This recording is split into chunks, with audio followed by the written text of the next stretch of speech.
This episode is brought to you by Bleacher Report. How do you follow sports? From college football to the NBA, Bleacher Report brings you the latest news, live scores, and epic highlights from your favorite leagues, teams, and athletes, all in one app. Dive into exclusive shows hosted by your favorite athletes and original Bleacher Report series with breaking news, rumors, and predictions all season long. Download Bleacher Report to personalize your coverage. The sounds of the season can often sound like this. So, when are we getting some grandkids? But with Hilton's Season to Stay sale, they could sound a bit more like this. Or this. Stay and save up to 20% off when you book before January 5th at Hilton.com. Hilton, for the stay. Minimum 2-night stay required. Excludes luxury and all-inclusive properties. Terms and conditions apply. Did you know Nationwide is so much more than a great insurance company? They're one of America's largest financial services companies. Like how I'm more than just quarterback Peyton Manning, I'm also meditating Manning.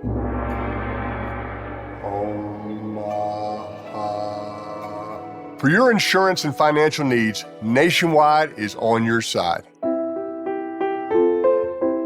Nationwide Investment Services Corporation, member FINRA, Columbus, Ohio.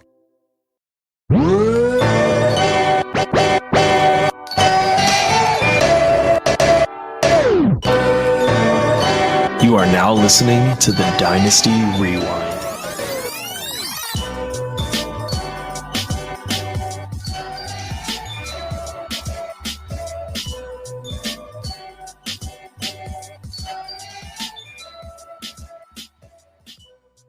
What is up, everybody? Welcome back to the Dynasty Rewind. I'm your host, Michael Bauer, the best in the business, once again back in business, joined as always by my faithful co-host, Nate, Professor Christian. Nate, hello, and welcome back yet again.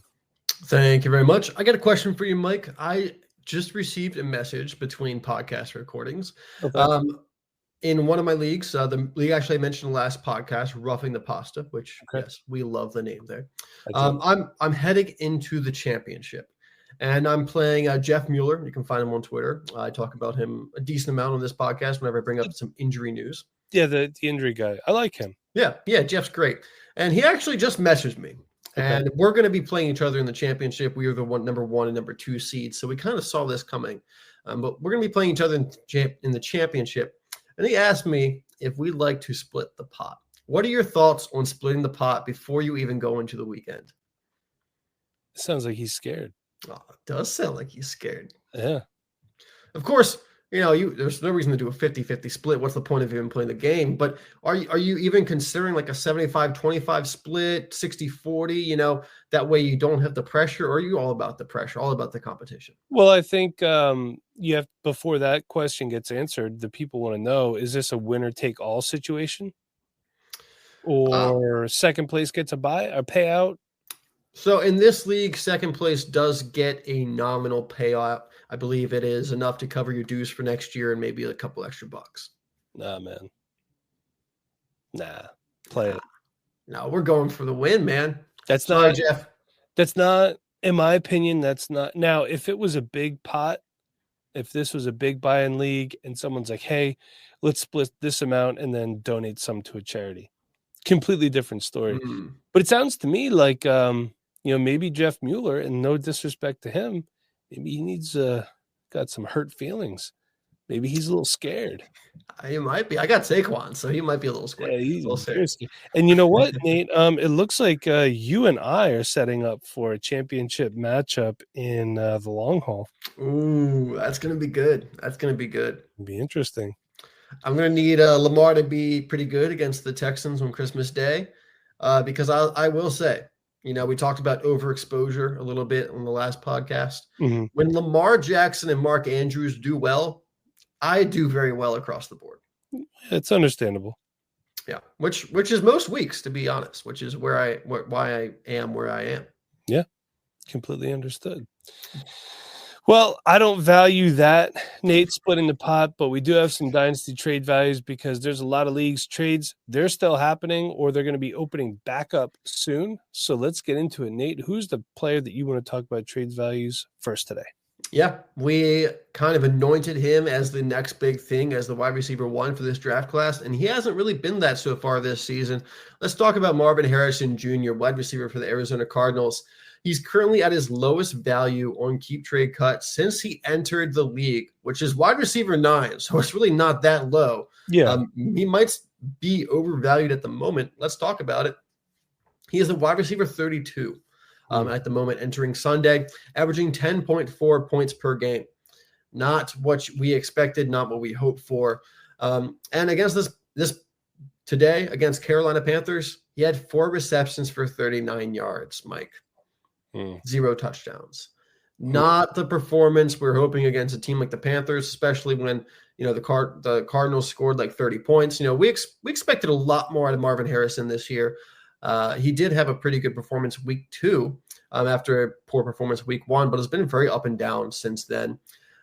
Mike, he's still very expensive to go acquire, though. We're not going to totally dismiss a player after just the rookie season. Let's be honest, a wide receiver 32 finish would not be the most disappointing finish in the world, but certainly for a guy like Marvin Harrison, who people were taking in the first, second round of their redraft leagues, which is little crazy to start out with. Maybe you should take him to league neighbors. But Marvin Harrison, let's look at the trade values, Mike. And I know how you're going to react to this first one. Marvin Harrison Jr. straight up for A.J. Brown. I'm going to stick with A.J. Brown here. I'm going to do the same. Yeah. Yeah. I mean, I'm still, very positive about Marvin Harrison long-term.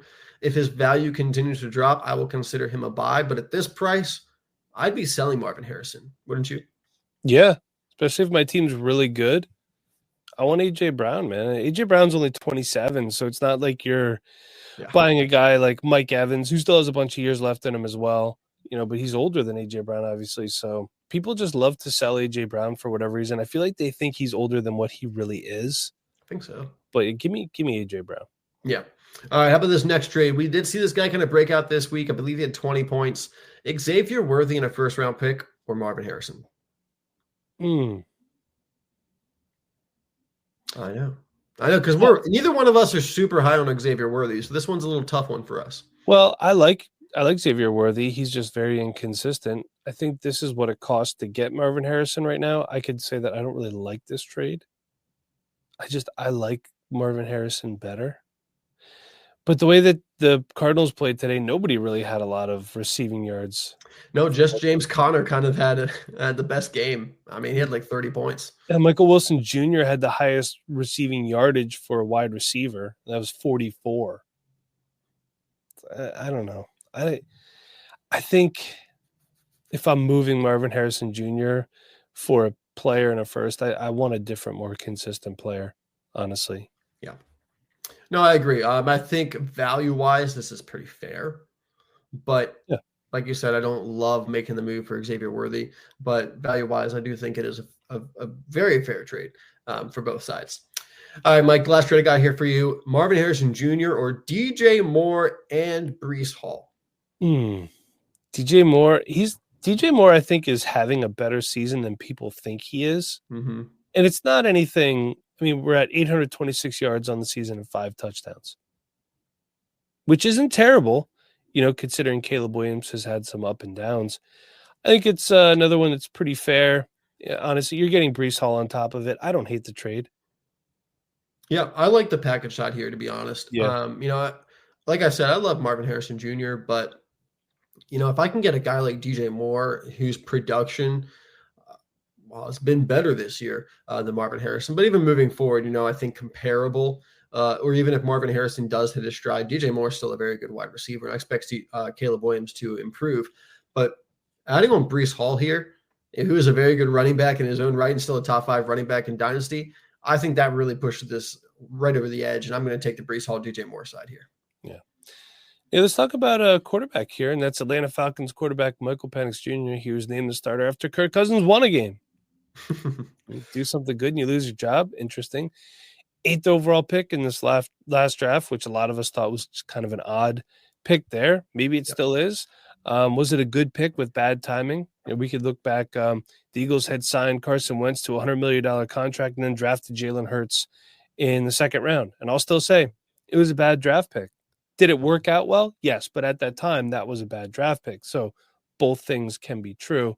And in his first start, which was a 34-7 win versus the lowly New York Giants, and sir, that I saw at the beer distributor today before the games that was a Giants fan, this one is for you. He was 18 of 27 for 202 yards, no touchdowns and a pick, 4 rushes for 3 yards. So not anything super impressive, but his first full game action. Not terrible. Not great. Not terrible. What does it cost to get Michael Penix Jr.? If you're a believer and you haven't had a chance to get him, let's find out. Got a nice little package deal here. Put this on here for you. Mark Andrews and Breece Hall for Michael Penix Jr., Keon Coleman, and Chris Godwin. This would be such an easy trade for me to make. Give me Mark Andrews and Breece Hall. Yeah. I mean, I think I'm getting the 2 best players out of the 5 players here. I would agree. And this trade did happen yesterday, the 21st. So this was after he was already named starter. All the trades that I put on here, courtesy of Fantasy Calc, yours are courtesy of Dynasty Daddy. So these were all after he was named starter. Another one, a 25 first and a 25 second for Michael Penix Jr. and Kenneth Walker III. That's another Superflex trade. Yeah, I'm pretty okay with this value-wise, just from like a value standpoint. I'd probably rather have the first and second round pick, especially because as much as I do like Kenneth Walker, or Ken Walker, whichever one he's going by now, Zach Charbonnet has really burst onto the scene and limited Kenneth Walker's production. Though I don't have a great idea of how they split their carries and production this game today. And Mike, if you can look at that real quick, so I don't seem like a dummy for saying that Zach Charbonnet has taken up Kenneth Walker's work, but he sure has the last couple of weeks while Kenneth Walker's been out. And Zach Charbonnet was even named as a captain for today's game. So, you know, he's definitely worked himself into that backfield. So as much as I love Walker, I'm going to take the first and the second here. I'm not a big believer in Michael Penix Jr., so I would like to re-roll unless I really need a quarterback, because as we talked about, you know, this draft class coming up is not a great quarterback class. So unless you can pick one of the first 2 guys, you're probably not going to get much at quarterback. Kenneth Walker, 8 carries for 31 yards, no touchdowns. Zach Charbonnet, 1 carry for -1 yards. In the receiving game, Walker, 8 catches for 28 yards, and Charbonnet, 2 catches for 14 yards, even though he was brought in to open up the passing game to the running backs. Name a guy a captain and give him 3 touches. Yeah, how about that? Impressive. Either way, neither one of them did great. So Pete Carroll would never. And then the last one, another Superflex trade, Patrick Mahomes for Michael Penix Jr. and a 25 second. I think teams going in different directions here. Give me Mahomes.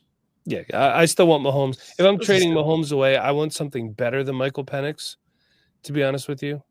So this is a great buy low on Patrick Mahomes right now. For sure. Yeah. Nate, what do you have for us next? What's another value? Yeah, let's talk about Chuba Hubbard, running back for the Carolina Panthers. Just had 25 rushes for 152 yards and 2 touchdowns today. Also added on 4 catches and 13 yards. It was impressive, Mike, wasn't it? He's so good. He is really good. And, you know, he was really good in college. He didn't have a great final season, and he dropped a bit in the draft because of it. If he had come out after his junior year, he would have been probably a second or third round pick. Senior year didn't go quite as well, but you know, once he hit his stride in the NFL, we're seeing it now that he is an NFL running back, quality back at that. He signed an extension just a couple weeks ago, and he is signed with the team through the 2028 season. So he's there for a while. Of course, they have a couple outs after next season, but they have him there for a long time. And at the moment, Jonathan Brooks seems like a non-factor. With his re-injury to his knee, he's going to be out for probably the majority of next season, if not the whole season, depending on how his rehab comes back. And then what are we even expecting after that? And it's really unfortunate because I do believe that Jonathan Brooks was a really good running back who could have had a lot of promise, but after 2 knee injuries, you know, I feel like we're kind of headed down the J.K. Dobbins career path, and that's not something I really want a part of. And that might not be something that the Panthers really want to invest too much into moving forward either. So Chuba Hubbard, they did a good job signing him at the right time because he does seem to be the future of that backfield. And we'll talk about maybe some other players on that offense in a little bit, but that offense is looking better as of late. So at the moment, RB14 on the season, Chuba Hubbard is somebody that you want on your team moving forward, Mike. So let's look at the prices because I don't think the market's really caught up to what his production is going to be moving forward, especially with the job security that he now has. First, trade that I grabbed here, Braylon Allen and a second-round pick for Chuba Hubbard. Yeah. Okay. Absolutely. Even though I did lay out that whole thing where maybe the Jets move on and Brandon Allen's the guy. If they move on from Breece Hall, still give me Chuba Hubbard. Chuba Hubbard was with the 21-yard touchdown today that won the game for the Panthers in overtime too. So sealed that win against the Cardinals. But I'm doing this one for sure. Yeah, and that 21-yard touchdown came after like a 28-yard run right before that. He really carried that team in overtime and got them the win. Impressive stuff. This next trade, Bucky Irving for Chuba Hubbard and a second-round pick. Yeah. Please and thank you. Yeah, and I like Bucky Irving. I think he's doing great things down there in Tampa, but Chuba's the guy. Chuba's the guy. And if this was Bucky Irving straight up for Chuba, I would be, I could see either side. But when you throw a second on top of Chuba, give me that value. Give me Chuba Hubbard over Bucky Irving there. And then, Mike, going across positions here, Matthew Stafford for Chuba Hubbard. What side you taking? I'm going to take Chuba Hubbard. Stafford's playing some really good ball this year. Today. Not today. Not yes, today. Yes. Overall, yeah, but he's an aging guy. Could retire at any time. You never know. Give me Chuba. Nice. All right, Mike. We have to have kind of a sad conversation, but let's talk about this next guy. We do, and I feel so bad for him. Let's talk about Houston Texans wide receiver Tank Dell. Talk about a wide receiver room that's just continuing to get decimated down there. First, the Chiefs, 6 catches for 98 yards and a touchdown. A terrible knee injury. Not exactly being told what it is. Speculation that it's a dislocated kneecap. D'Amico Ryans just said, it's a significant knee injury, so we don't know. So this late in the year, could this be a thing where he misses most or all of next year? And I mean, in the span of the year, of 1 calendar year, Nate, this guy has broken his leg, gotten shot, and now had a knee injury. This is a great player when he's on the field. I feel so bad because he's getting shot. Obviously, that didn't happen on the field. So what are we doing here? We see the talent. Someone's got to step up down there in Houston alongside of Nico Collins. Maybe Deontay Johnson goes down there. Maybe Odell Beckham Jr. There's a couple guys out there. It's weird to say, but prayers up for Tank Dell. Hopefully we see him back soon. But what does it cost if you're like, hey, look, I'm going to take a dart throw on good old Tank real quick. Mike Evans for Tank Dell in a 25-second. 2 different teams going in 2 different directions here. Yeah. I feel like value-wise, this works for either side. I am at the moment hesitant to buy into Tank Dell until we get some more information on his injury. And something I brought up a lot over the offseason, just regarding the Texans wide receiver room as a whole. Nico Collins is 25 years old. Tank Dell is also 25 years old. So it's not like Tank Dell came into the league as a young rookie. He was like the young new guy.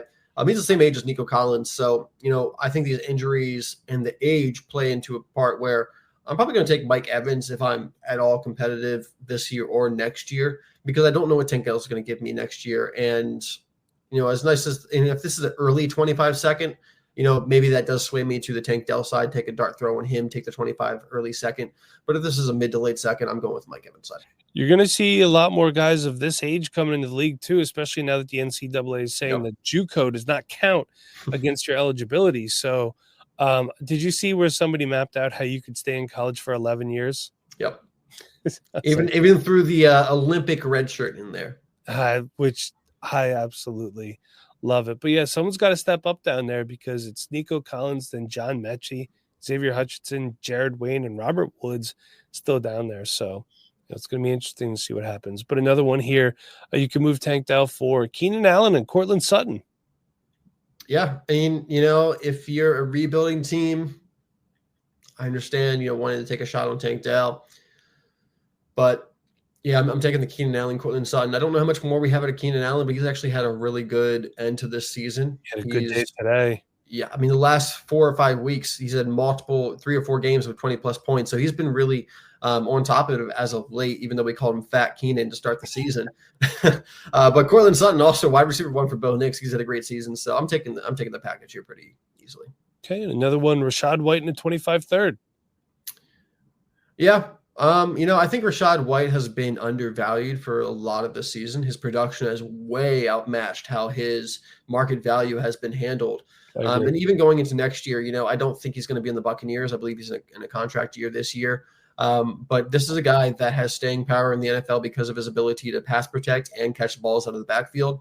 So I think he's going to land in a good spot where, I was excited about Antonio Gibson when he moved away from the Commanders, but I think Rachaad White is going to have a better move away from his original team. I think he's a bit more well-polished as a running back than Antonio Gibson was. So I think Rachaad White's still going to have some upside moving forward for the next couple of years.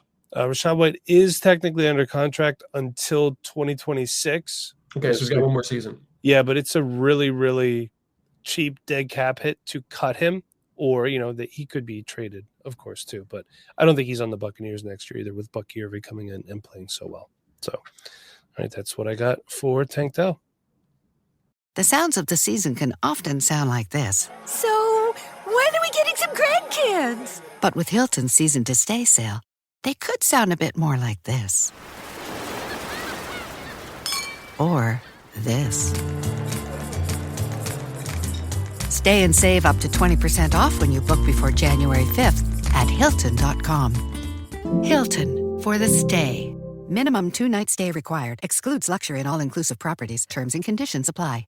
Hey, I'm Ryan Reynolds. Recently, I asked Mint Mobile's legal team if big wireless companies are allowed to raise prices due to inflation. They said yes. And then when I asked if raising prices technically violates those onerous 2-year contracts, they said, "What the f*** are you talking about, you insane Hollywood ass?"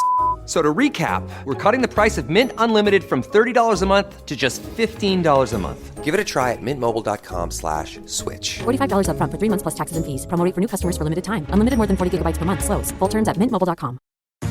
The holidays are back at Starbucks, and there's so much to share.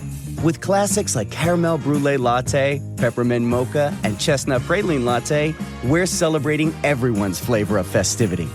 Order yours in the app. When it comes to towing, seeing is believing. That's why Chevy Truck's advanced camera technology offers up to 8 available cameras for 14 unique views, so you can focus on the view that really matters. Chevrolet, together let's drive. Learn more about Chevy Trucks at Chevy.com. Safety or driver assistance features are no substitute for the driver's responsibility to operate the vehicle in a safe manner. Read the Vehicle Owner's Manual for important feature limitations and information.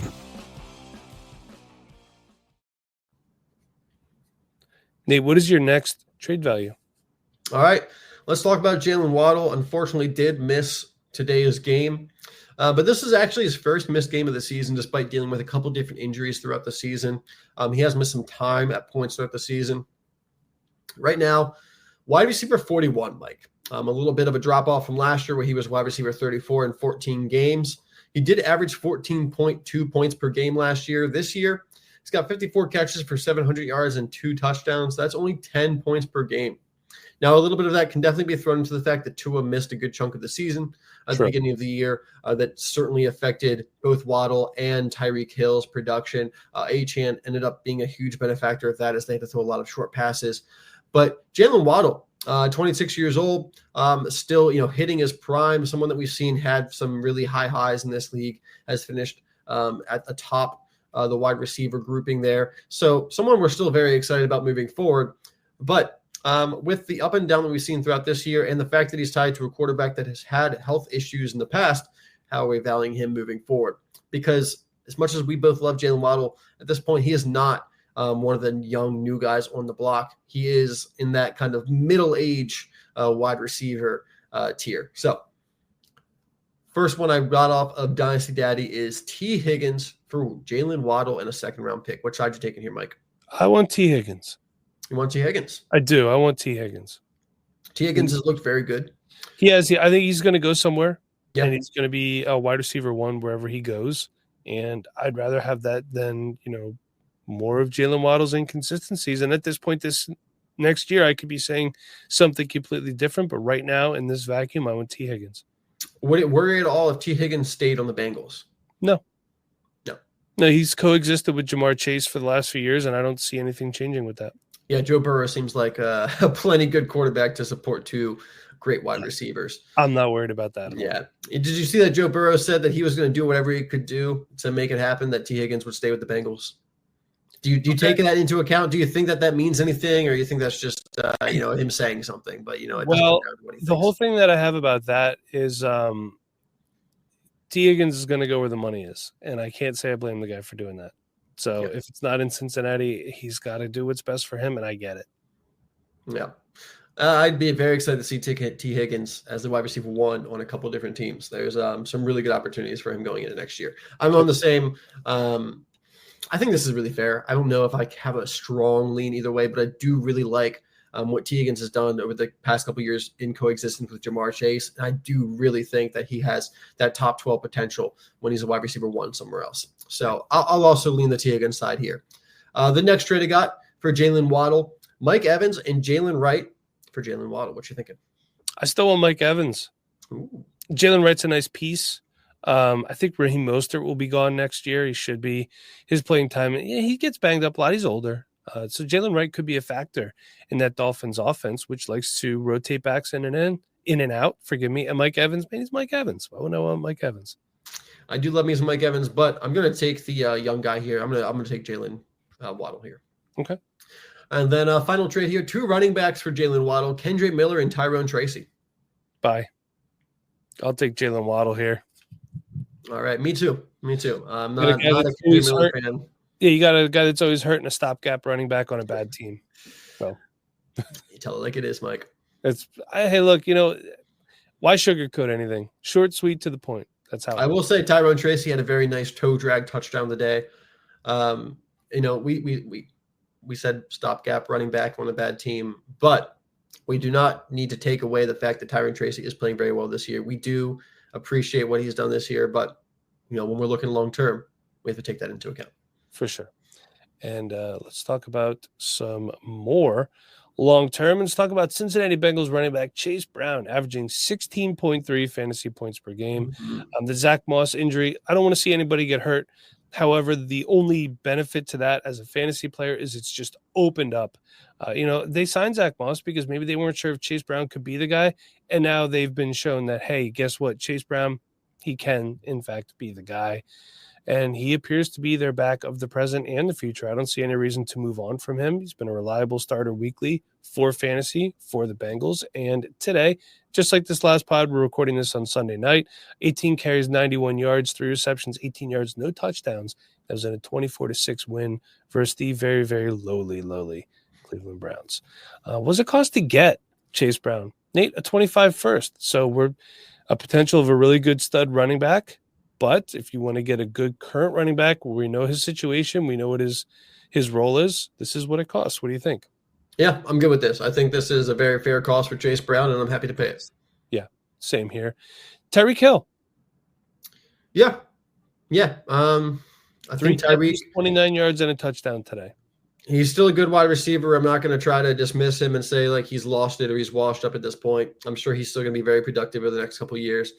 But I think I like to be the guy that gets out a year early than a year too late. And I think Chase Brown's set up for a lot of success over the next couple of seasons. So I'll take Chase Brown. Yeah, and he's under contract, Tyreek is, for the next 2 years. I'm curious to see if he wants out. Just because it's going to really – I'm really interested to see what Miami does as a whole. I think, Mike McDaniel's on the hot seat. Maybe not the hot seat, but his seat's definitely warm at this point. Up. It's warming up for sure. So we might see some changes down there. If it's not this offseason, if they don't have a great season next season, it's definitely next offseason. So here's an interesting one for you. CMC, a 25 first and a 27 second for Chase Brown and a 25 third. Sounds like someone's chasing a championship with this trade. Sure does. And unless I'm chasing the championship, I'm going to take the CMC in the first round pick side. I do like Chase Brown, of course, but I don't think that CMC is completely done. I think this is a great buy opportunity for CMC. I think some people are pretending like he's already retired, which I don't think there's any chance of that happening. This guy is very competitive, very adamant about his rehab process, and he's going to come back strong and be ready for next season. So I think this is a steal if you're trying to get CMC. You get a first-round pick and a second-round pick on top of it. A great package here if you're looking to sell Chase Brown. For sure. All right, Dave, what do you have next for us? All right. One other player on the Panthers I want to talk about because, I was bought into the Panthers offense this year, and maybe I was just a year too early. Maybe next year is the year that we really want to have some parts of the Panthers offense for fantasy football. But do we want a piece of Bryce Young? Currently the quarterback 37 in points per game, quarterback 30 on the season. He's got a 10-9 touchdown interception ratio. Let's be honest, it hasn't been great. But over the past 4 weeks, not including today, because Fantasy Pros did not have up-to-date information quite yet. Over the 4 weeks prior to today's games, he's been the quarterback 17. Not incredible, but decent. Improvement. Improvement for sure. So, what we've seen with Bryce Young, we know that Dave Canales, their head coach, has been a bit of a quarterback guru. Last year, he brought Baker Mayfield and had a career year with him. The year before that, he had a career year with Geno Smith. So Dave Canales certainly seems like the quarterback whisperer that we now have down there in Carolina, and we're starting to see the improvement with Bryce Young. Maybe a full offseason with Canales as the head coach there. Another year of getting those young offensive pieces around him like Leggett, Sanders, Chuba. Another season, maybe they get him some more help. I think Bryce Young, is one of those players where, we saw the roller coaster of it this year. We're probably not done seeing the roller coaster, but it's a gamble you can take. Former first overall pick. Their upside is certainly there, but we've already seen the downside. I mean, he was benched this year for Andy Dalton pretty early in the season. So a lot of risk, a lot of reward with Bryce Young. What are we feeling with these trade values, Mike? The first one I got for you is Baker Mayfield for Bryce Young and a first-round pick. I think I'm still going to stick with Baker on this one. All right. I think that's very reasonable. It's a safe option. If Bryce Young hits, of course, yeah, you can look at this, but I would have loved to have Bryce Young in the first-round pick.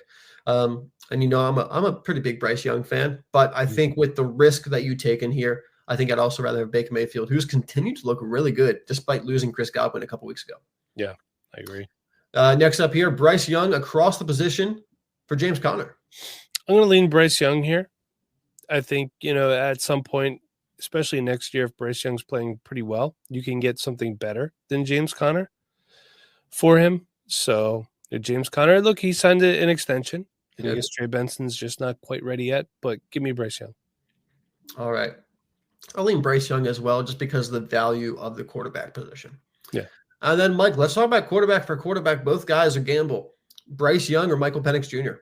I'm going to slightly lean Bryce Young here just because of the bigger body of work that he has to work with and seeing the improvement. Michael Penix has only had one start. So I'm going to lean Bryce Young here. And hey, look, in a couple weeks, Michael Penix plays more. I could be saying something different, or even this time next year, it's completely different. But for right now, I lean Bryce Young slightly.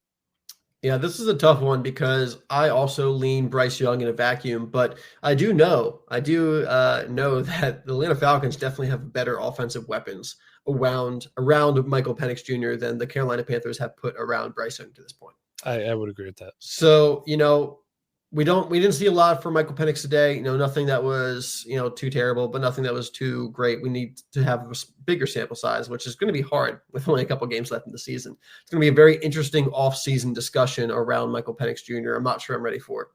But I'm also going to lean Bryce Young here, but I do think it's pretty fair either way, depending on however you want to lean. Do you know who the leading receiver for the Falcons was today? Darnell Mooney. Yes, it was. 86 yards, I want to say. 82. Drake London, wide receiver 0, had 59. Kyle Pitts, 1 catch for 7 yards. And Kyle Pitts also had a ball go into his hands. He basically called it and then just flipped it over to the defense. It was ruled an interception. So Michael Penix, it did throw an interception, but to be fair, it was basically caught by Kyle Pitts, and then he just gave it to the other team. So thanks a lot, Kyle Pitts. Our last one here, I did the 25-101 last week, and that was the Ashton Genty across the board. This week, and this will be the last one I do, because then after this, whatever. Let's talk about the 2025-102, which could be Tet McMillan, could be Shedeur Sanders, maybe even Cam Ward, depending on how you view the quarterbacks in this class. I like Cam Ward a little bit better as of right now. That's before me doing a full film breakdown analysis of any of these guys. But this is a pick where you're going to get either the first quarterback or wide receiver off the board.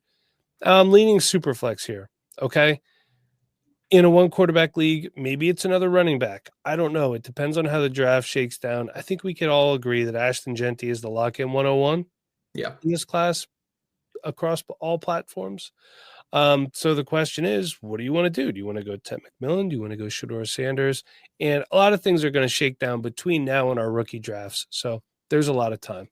But let's go back to that Fantasy Pros value pick sheet. And this is picked at valued at 63. The 101 was 65. So not too far off. Okay. So this is your consolation if you can't get up to the 101. So let's make a trade. Let's do some hypothetical trades here. Nate, let's say you're at the 110. Okay. The value of that is 46. But you feel that you're one piece away. You need either a really good wide receiver, you need another quarterback, you need something because you know what? You're tired of finishing in third place. You can't stand it anymore, okay? How do we jump up? Here's some thoughts. The 110 and Trey Benson, whose value is a 28. I don't know if that gets it done. I don't know if it gets it done because I feel like you have to probably overpay. You have to overpay a little bit to jump up to the 102. I agree. But I like the idea of where we're headed here. I'm just kind of basing this off values, picking guys that are close. Here's another one. The 110, Tajay Spears, his value is 16, and an early third, which is a 17 value. So this is a little bit more of an overpay. Tajay Spears, bit inconsistent, but he's had some flashes this year. Had 2 touchdowns today. He did, yeah. What do you think? I like this trade. I would make this trade as well to jump up to the 102. I think it's really important. If you can get from a late first round pick to an early first round pick at this point of the season, you're doing yourself a huge favor because you can overpay right now and it'll be an underpay in 3 months. Yeah. And now's a good time where even if you're in the playoffs, I would start some conversation with league mates if you're looking to retool your roster when the trade, if your trade deadline's closed, or, you want to get things going. It depends. Some leagues, and I love when they do this, they open it right back up after the playoffs are over and people can start doing it. I love that. It's like, hey, we're not done here, or look, maybe you want to just double up in the first round and keep the 110. Some players of equal value to the 102, which again is a 63. Guys like Baker Mayfield, he's valued at 65. Saquon Barkley could be a straight up trade with 63. And Marvin Harrison Jr., his is a 64. No tight ends they were all in the low 50s. So you'd have to add to any of the tight ends. I just chose a guy from each of those 3 positions to tell you, here's your close value. That's on a scale of 1 to 100, by the way. Yeah, I don't hate, but I don't love any of these trades. I don't know how I feel about them. Baker Mayfield, this goes back to the quarterback issue in this draft class. I don't love Shedeur Sanders or Cam Ward much more than Baker Mayfield. I think it's probably kind of similar. Yeah. If you want to re-roll the dice, you're certainly more than welcome to, but I think Baker Mayfield is in a good position right now, and he's been performing really well. Probably stick with him. Barkley after this season, I would need more than the 102 to move Barkley. Marvin Harrison, that does feel more fair for the 102. You can kind of re-roll with Ted McMillan or a quarterback of your choice. Seems fair. I don't know if I'd do it. I still do believe in Marvin Harrison and the upside that he brings, but hey, we were just talking about it in the last podcast, last podcast, beginning of this podcast. Marvin Harrison has really been a disappointment to most people so far this season. So, and he doesn't have great excuse as to why. It's not like Rome Odunze where he's playing with 2 other really good wide receivers. Marvin Harrison should be the wide receiver 1 there, and by heads and shoulders. I don't get it. I don't know, but that's the 102 for you. So pick your poison, whoever you want there. Tet, Shedeur, Cam Ward, whoever you guys want at 102. Who else? So that's going to wrap. Yeah, hey, that'll shake out between now and April. This is what we're looking at now, but a lot of things always change. There's always those late draft process risers. Like Jalen Coker. I don't think that's the guy we scouted. He came out of there, had some flashes late in the season here for the Panthers. So there's always going to be those guys. So until next time, make sure you hop on our Patreon, get a week for free, try it out. I'm sure you'll want to stick around. And while you're there, check out some merch. Link is down below. Till next time, everybody, for Nate, I'm Mike. Thank you for listening.